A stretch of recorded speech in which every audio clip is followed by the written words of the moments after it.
നിലമ്പൂരിൽ നടക്കുന്ന നിയമസഭാ ഉപതെരഞ്ഞെടുപ്പിൽ ഇപ്പോൾ ചതുഷ്കോണ മത്സരമാണ് നടക്കുന്നത്. ആര്യാടൻ ഷൗക്കത്ത്, എം സ്വരാജ്, മോഹൻ ജോർജ് BJPക്ക് വേണ്ടി മത്സരിക്കുമ്പോൾ തൃണമൂൽ കോൺഗ്രസിന് വേണ്ടി സിറ്റിംഗ് MLA ആയിരുന്ന PV അൻവർ തന്നെ ജനവിധി തേടുന്ന സാഹചര്യമാണ്.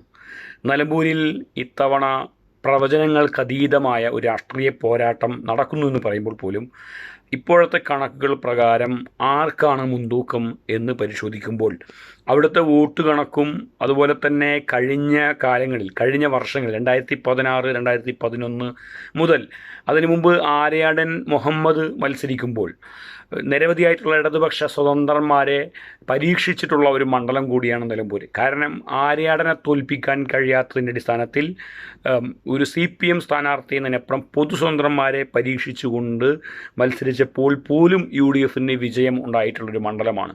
കഴിഞ്ഞ തവണത്തെ കണക്കുകൾ പരിശോധിക്കുമ്പോൾ ആര്യാടൻ VV പ്രകാശ് ആയിരുന്നു കഴിഞ്ഞ തവണത്തെ സ്ഥാനാർത്ഥി. 78,000-ഓളം വോട്ടുകളാണ് VV പ്രകാശിന് നിലമ്പൂരിൽ സമാഹരിക്കാൻ കഴിഞ്ഞത്. 81,000 വോട്ടുകൾ ആണ് അൻവറിന് ലഭിച്ചത്. അങ്ങനെ 2,700 വോട്ടുകളുടെ ഭൂരിപക്ഷത്തിനാണ് 2021 PV അൻവർ നിലമ്പൂരിൽ വിജയിക്കുന്നത്. എന്നാൽ ഇത്തവണത്തെ സാഹചര്യം വ്യത്യസ്തമാണ്. PV അൻവർ കൂടി മത്സരരംഗത്തുണ്ട്, ആര്യാടൻ ഷൗക്കത്തുണ്ട്, എം സ്വരാജുണ്ട്. എം സ്വരാജിൻ്റെ ഒരു പ്രത്യേകത CPMൻ്റെ വോട്ടുകൾ പൂർണ്ണമായും പെട്ടിയിലാക്കണം എന്ന ലക്ഷ്യത്തോടു കൂടിയാണ് എം സ്വരാജിനെ പാർട്ടി ഇറക്കിയിട്ടുള്ളത്. കാരണം PV അൻവർ മത്സരിക്കുമ്പോൾ സ്വാഭാവികമായിട്ടും കഴിഞ്ഞ ഒരു 9 വർഷത്തോളമായി ഇടതുപക്ഷ MLA ആണ് PV അൻവർ.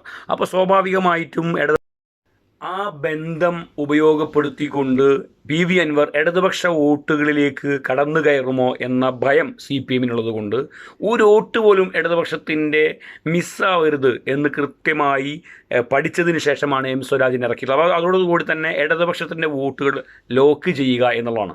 ഇടതുപക്ഷത്തിന് കിട്ടാൻ സാധ്യതയുള്ള ഒരു വോട്ട് പോലും പുറത്തേക്ക് പോകരുത്, അൻവറിന് പോകരുത്, ആര്യാടൻ ഷൗക്കത്തിന് പോകരുത്. അത് പൂർണ്ണമായും ലോക്ക് ചെയ്തുകൊണ്ടാണ് സ്വരാജിനെ സ്ഥാനാർത്ഥിയാക്കി ഇടതുപക്ഷം ഈ തെരഞ്ഞെടുപ്പ് പോരാട്ടത്തിലേക്ക് ഇറങ്ങിയിരിക്കുന്നത്. ഒന്നും നഷ്ടപ്പെടാനില്ലാത്തതുപോലെയാണ് CPM ഒരുപക്ഷെ നിലമ്പൂരിൽ ഒരു മത്സരം പോലും കാഴ്ചവെക്കാൻ സാധ്യതയില്ലായി നടത്തുന്നതാണ് സ്വരാജിനെ കൊണ്ടുവന്നു, സംസ്ഥാന സെക്രട്ടേറിയറ്റ് അംഗം കൂടിയായിട്ടുള്ള എം സ്വരാജിനെ കൊണ്ടുവന്നുകൊണ്ട് ഒരു പോരാട്ടത്തിന് തയ്യാറെടുക്കുന്നത്. എന്നാൽ ഇപ്പുറത്ത് ഇടതുപക്ഷ വിരുദ്ധ വോട്ടുകളുണ്ട്, സർക്കാർ വിരുദ്ധ വോട്ടുകളുണ്ട്. ഈ ഇടതുപക്ഷ സർക്കാർ വിരുദ്ധ വോട്ടുകൾ സ്വാഭാവികമായും ആര്യാടൻ ഷൗക്കത്തിലേക്ക് പോകേണ്ടതായിരുന്നു. എന്നാൽ ഈ ഘട്ടത്തിൽ PV അൻവർ മത്സരിക്കുമ്പോൾ ആ വോട്ടുകൾ ശക്തമായ ഒരു പിണറായിസത്തിനെതിരെ പ്രതികരിക്കുന്ന ഒരു വ്യക്തി എന്ന നിലയിൽ PV അൻവറിന് ലഭിച്ചുകൊണ്ടിരിക്കുന്ന ഒരു പിന്തുണയുണ്ട്. മാത്രമല്ല അദ്ദേഹത്തെ നിങ്ങൾക്ക് നിസ്സാരമാക്കി കാണാൻ കഴിയില്ല. നിലമ്പൂരിലെ കഴിഞ്ഞ 9 വർഷമായിട്ട് സിറ്റിംഗ് MLA ആണ്. ആ MLA എന്ന രീതിയിൽ അദ്ദേഹത്തിന് ജനങ്ങളുമായിട്ടുള്ള ബന്ധമുണ്ട്. അപ്പോൾ അങ്ങനെയുള്ള ഒരാളെന്ന രീതിയിൽ PV അൻവറിന് ഇടതുപക്ഷ CPM വിരുദ്ധ വോട്ടുകളിലേക്ക് കടന്നു കയറാൻ കഴിയും. അതോടൊപ്പം തന്നെ കോൺഗ്രസിൻ്റെയും ലീഗിൻ്റെയും ചില വോട്ടുകളിലേക്ക്. കാരണം അദ്ദേഹത്തെ UDFൽ എടുക്കുന്നതായിരുന്നു നല്ലത്, അദ്ദേഹത്തിനെ അടുപ്പിക്കുന്നതായിരുന്നു നല്ലത് എന്ന് ചിന്തിക്കുന്ന ഒട്ടേറെ കോൺഗ്രസ് ലീഗ് പ്രവർത്തകരുണ്ട്. അവരുടെ ഇടയിലൊക്കെ തന്നെയും ഒരു സഹതാപ തരംഗം. കാരണം പിണറായിക്കെതിരെ പോരാടിയതിൻ്റെ പേരിൽ ബലിയാടായി എന്ന തോന്നൽ, ഒരു ചർച്ച സംഭവിച്ചുകൊണ്ടിരിക്കുന്നു.